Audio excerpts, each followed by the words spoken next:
और स्त्रियों के लिए तो मनु जी महाराज ने कहा है कि वैवाहिको विवाह स्त्रीणाम संस्कारो वैदिक स्मृतः पति सेवा गुरु वासु गृहार्थो अग्नि परिक्रमा।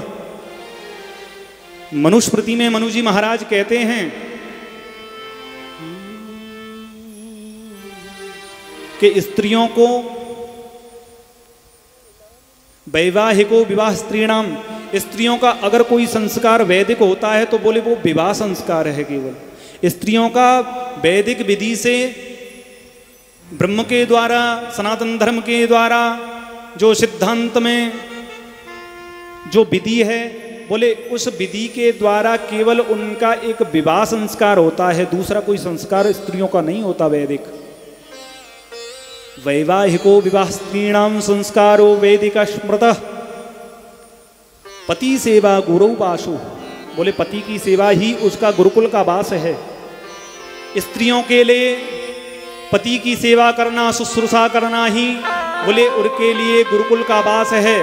जिस प्रकार एक शिष्य गुरु के आश्रम में जाकर अध्ययन करता है, वेदों का मनन करता है, पठन करता है, स्वाध्याय करता है, 12 वर्ष रह के जो फल उसको प्राप्त होता है वही फल स्त्रियों को बोले अपने पति की सेवा करने से प्राप्त हो जाता है।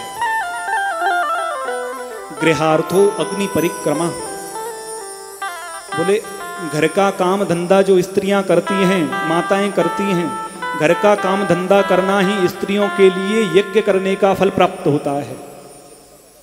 ये मैं नहीं, मनुस्मृति में मनु जी महाराज कह रहे हैं।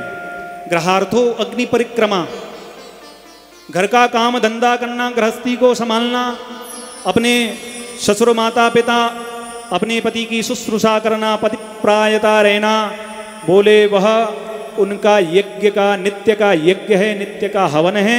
अपने घर के काम धंधा करने से ही उनको, जो लोग ब्राह्मण संध्या वंदन त्रिकाल करते हैं, उनको जो फल प्राप्त होता है वही फल प्राप्त स्त्रियों को केवल घर का काम धंधा करने से प्राप्त हो जाता है। तो इसमें झगड़ा किस बात का महाराज?